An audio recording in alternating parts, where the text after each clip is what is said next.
What up, y'all? Kyle Loftus here, and today we are doing a cinematography breakdown of my latest music video with the artist Shani Toyne entitled Look Who's Stupid! Yeah! Alright, let's dive on in. Trying to take back what the fuck you stole, and trying to pay back what the fuck you owe. Why I did that, I don't even know no more. Time heals all wounds, they say, so you'll be okay, and you'll ask me why. Cause you can't pay me back, you know you can't pay me back, so who the fuck gon' give it back? Alright, y'all, you know the deal, or if you're new, you bout to. Before we break down the lighting and cinematic styles of all these various scenes we shot, I'm gonna go ahead and break down the macro overarching of what do we use, what cameras, lenses, lights, etc. So breaking it down, we use the Ursa Mini Pro G2 that I personally own, as well as my Blackett Pocket 4K. Now we only use the Pocket 4K for about 6 or 7 shots.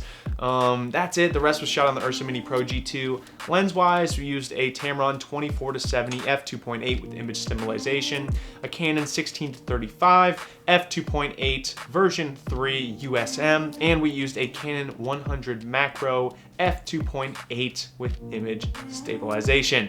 So those were our lenses, those were our cameras. Now in regards to actual stabilization for the camera itself, we used a Manfrotto tripod, and for my Pocket 4K, we used my Zhiyun Crane 3 in order to get some nice, smooth gimbal shots following our talent as they're kind of walking through the park here. Now, accessory-wise, we used a Black Pro Mist 1/8. Additionally, we used fake blood, props for the picnic, and a fake baseball bat. And then finally, we used some video effects for this music video. We used some fake blood and we used some fire that I got from productioncrate.com. And that's it, y'all. Those are all the goodies. That's everything we used and was kind of implemented into creating this video. Now let's go ahead and break down how we actually created this video. So the picnic scene. No lighting used for this. Again, for the stuff of them actually sitting at the picnic, I did handheld with my Ursa Mini Pro G2 Tamron 24-70. For the walking scenes, we used my Zhiyun Crane 3 with the Pocket 4K with the Metabone speed booster and a Canon 16-35 f2.8 attached to that. No light, negative fill, none of that was used for the picnic stuff. We found a great big tree that had plenty of shadow coverage, so they were able to kind of just sit and hang out in there. We didn't have to worry about any nasty pockets of light or anything like that. Additionally, having the dynamic range of the Ursa Mini Pro G2 was fantastic, simply because, again, we're shooting, and as you can kind of see with the footage, we've got a ton of super bright, well-lit things going on because it was like midday. We got a bursting hot sun here in Florida, so everything would be super blown out, but thanks to the dynamic range of the Ursa Mini Pro, I was able to bring those highlights down, save those highlights, and create, a more visually appealing image. And that's it for the picnic stuff, guys. After that, we headed out, and we went to the studio where we did 3 various looks. Now, we're going to break these down. So the first look we did was with both talent. We have my man's kind of sitting in the scene dead center on a stool, and we have Shani kind of going around singing the song to him, engaging, interacting, telling this man what's up, yo. All right, now looking at the lighting, I had a friend who was renting my Aperture 120D for a shoot in Atlanta, so I had my key grip, Herb Maximo. Shout to Herb for coming through. He brought his 300D2, so we had 2 300D2s that we were using for this project, so apologize. I believe I mentioned earlier we used a 120D. It was 2 300D2s by Aperture. And so what we did is we had both of those set up on the far sides at probably about maybe like a 60-degree angle, something like that, towards the talent. We had one with a red gel that was on the right side, and the left side had a blue gel.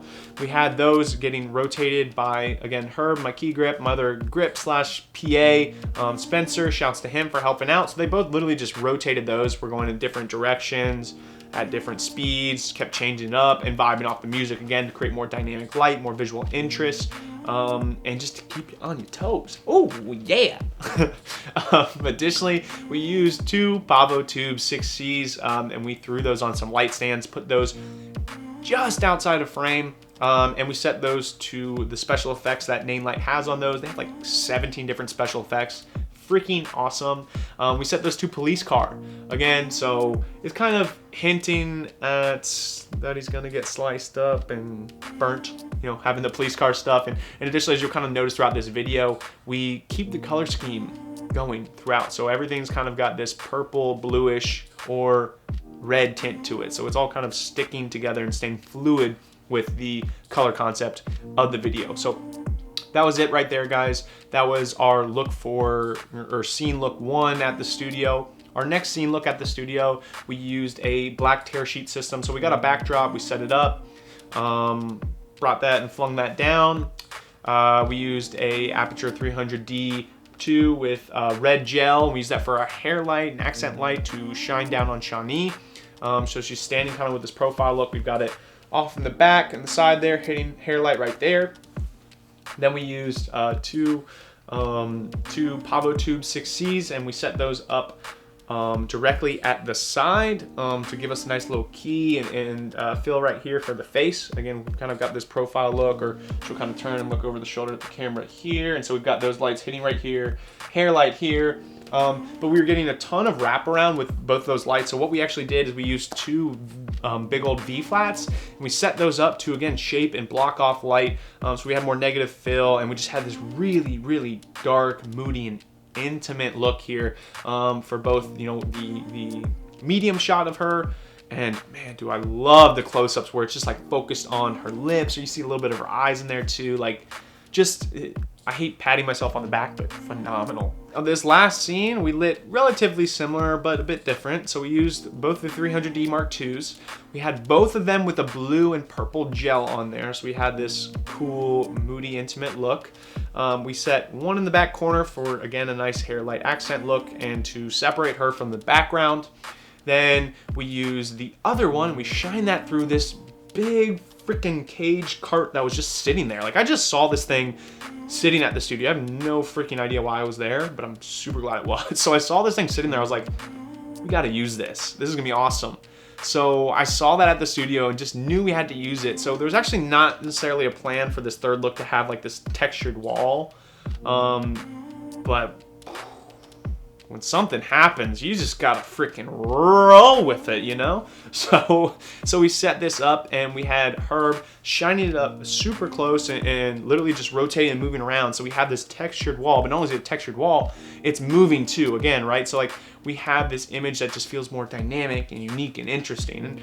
And I like the texture and the cage and all that as well, because again, it's like, it goes so in tune with the video, like this concept of feeling trapped or taken. Like, just when I think of cage, you know, I think of violence or danger and death. Like, I don't know if I'm just alone in that or what, but like, it fit and it vibed well there. And then lastly, again, we had 2 Nanelite Pavo Tubes 6Cs sitting on some light stands, and we just had those set to the pulsating mode. So it was just a daylight balanced color, and it was literally just like flashing and pulsating, again, just to make a more aggressive and dynamic image, you know, where things are constantly moving, lights are flickering, things are constantly flowing, she's moving. And then I used the Canon 16 to 35 f2.8, and then I left it at 16 the entire time, and I just kept moving in and out and just trying to create a lot of movement. And again, I think you can tell just that it adds so much more energy, just having all the lights like that, the texture in the back, and again, using that specific lens at a close range and adding in that movement. Just really, really fun and dynamic. After that, we captured the arrival at the hotel. Not going to talk a lot about that. Ursa Mini Pro G2, Tamron 24-70, f2.8. No lighting was used, natural light outside. That's it. And lastly, we're talking about the hotel room. So lighting this, we used 2 Aperture 300D2s. We used the blue and purple gels, and we blasted those through the window. We had on both of them a Bowen mount Fresnel Actually, I think one of them had a bow mount Fresnel and the other had bow mount hood. Again, we had the gels on top of those and just blasted them through the window. We're trying to emulate and create a really moody, dark, like scary and obscure, like muy oscuro, like super dark look here. So it's late night, they're at the motel, and so we wanted this to have this moonlight feel, right? So we've got the moonlight shining through, and the rest of the room is like just almost in utter darkness, an abyss of darkness. And then we used the light that was hanging up there, that light fixture. We took the bulb out of there and we added a Pavo Tube 6C, dimmed it way down, so we had this nice practical and motivating light, but we dimmed it down a ton. You know, the original light that was in there was way too bright and it was a nasty color. So we had a nice super orange tungsten kind of color here. And again, it complemented the blue really well, and it just made for a really, really cool and unique look. And then I guess this is technically lastly, it's still in the hotel room, but we lit it just a bit different. So for this, we used all 4 Pavo Tube 6Cs, and we put those by his body, laid them down, kind of tucked them underneath so they were hidden. We couldn't necessarily see them, but we could see the light shining on him and shining up in the air.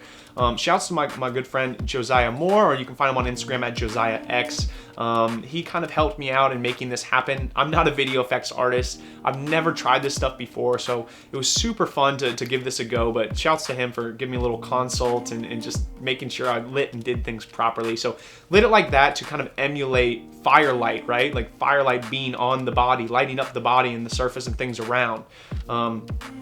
And so, you know, that's what we did in order to make the video effects work and seem more practical and realistic. And that's it, guys. I mean, the exact same lighting, 2 300Ds through the window. No other lights were on, just those 4 Pavo tubes lighting straight up / kind of like onto his body, and wrapped around him. And then just overall video effects, guys. You know, I added video effects in post. Shouts to Production Crate. I guess shouts, like, I paid for the fucking subscription, so like, shouts for having a good product. And that's it, guys. That's how we made this music video. That is the cinematography breakdown, how we lit it, what cameras we used, the lenses we used, stabilization, all the goods. If I missed something though, if I perhaps missed something, which get out of here. I don't miss shit. If I missed something, please drop a comment below, let me know. Leave a thumbs up if you enjoyed the video. Would really appreciate it, guys. I put a ton of effort and time into this, so really appreciate any support you can give me. And yeah, guys, any questions or concerns, something I missed, hit me up down in the comments below, or hit me up on Instagram at CalVisuals. Otherwise, I'll see you for the next one. I'm Kyle Loftus, and I'm signing out.